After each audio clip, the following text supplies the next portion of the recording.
एक विदेशी व्यक्ति ने वास्तव में लेजर तोप का आविष्कार किया। इस महान क्षण का साक्षी बनने के लिए उन्होंने अपने अच्छे मित्रों को आमंत्रित किया। अपने अच्छे दोस्त की निगाह में युवक फायरिंग बटन दबाने के लिए इंतजार नहीं कर सका और प्रकाश की एक लाल किरण बाहर आ गई। फिर उसने उसे जोर से घुमाया और लेजर तोप निकल गई। लेकिन क्या इतनी गति से यह सचमुच घातक है? लेजर तोप की शक्ति का परीक्षण करने के लिए मित्र ने कार्डबोर्ड का एक टुकड़ा लिया और उस पर सीधे एक बड़ा छेद जला दिया गया। हे भगवान, यह शक्ति बहुत महान है। जब वे उत्साहित हो रहे थे तभी उनके मित्र को एहसास हुआ कि कुछ गड़बड़ है और उन्होंने पानी से लेजर तोप को बुझाने की कोशिश की, लेकिन इससे कोई फायदा नहीं हुआ। इस बार यह खत्म हो चुका था और इसे रोकने का कोई रास्ता नहीं था। मैंने देखा कि लेजर तोप लगातार आगे बढ़ रही थी और वह मेरे मित्र की कार से टकराने वाली थी। वह गाड़ी चलाकर जाने ही वाला था कि उसने देखा कि उसकी चाबियां गाड़ी में ही रह गई हैं और उसने देखा कि लेजर तोप उसके करीब आ रही है। अपनी प्रिय कार को बचाने के लिए मित्र ने वास्तव में अपने शरीर से लेजर को रोकने की कोशिश की। सौभाग्यवश अन्य लोगों ने उसे पीछे खींच लिया और कार तुरंत एक परिवर्तनीय सुपर कार में बदल गई। कई लोग तुरंत घबरा गए क्योंकि लेजर तोप शहर के केंद्र की ओर उड़ रही थी। किसी को चोट लगने से बचाने के लिए कई लोग लेजर तोप का पीछा करने लगे। हालांकि जब वे वहां पहुंचे तो लेजर तोप पहले ही कई इमारतों में घुस चुकी थी और एक अन्य इमारत से होकर गुजरने वाली थी। वे तुरंत इमारत के कार्यालय की ओर दौड़े और अंदर मौजूद कर्मचारियों को तुरंत बाहर निकलने को कहा। हालांकि इससे पहले कि वे कुछ प्रतिक्रिया कर पाते, लेजर तोप सीधे अंदर आ गई। अंदर मौजूद लोग घबराए नहीं और उन्होंने अपने मोबाइल फोन निकालकर तस्वीरें ले ली और उन्हें अपने दोस्तों को भेज दिया। उनमें से एक गंजा आदमी जो मौत से नहीं डरता था, वह और भी अधिक आश्चर्यजनक था। उन्होंने मौके पर ही लाइव प्रसारण भी शुरू कर दिया। हालांकि जैसी की उम्मीद थी,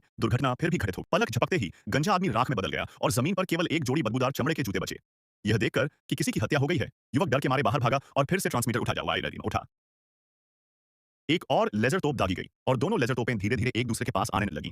फिर धीरे-धीरे एक में विलीन हो गईं और फिर धीरे-धीरे हवा में उड़ गईं। इस बार आपदा को सफलतापूर्वक टाला गया, लेकिन युवक को पुलिस द्वारा ले जाया गया, जो अपने झोंबी कानून की सजा की प्रतीक्षा कर रहा था। ऐसा लगता है कि इससे खिलवाड़ न करना ही बेहतर है।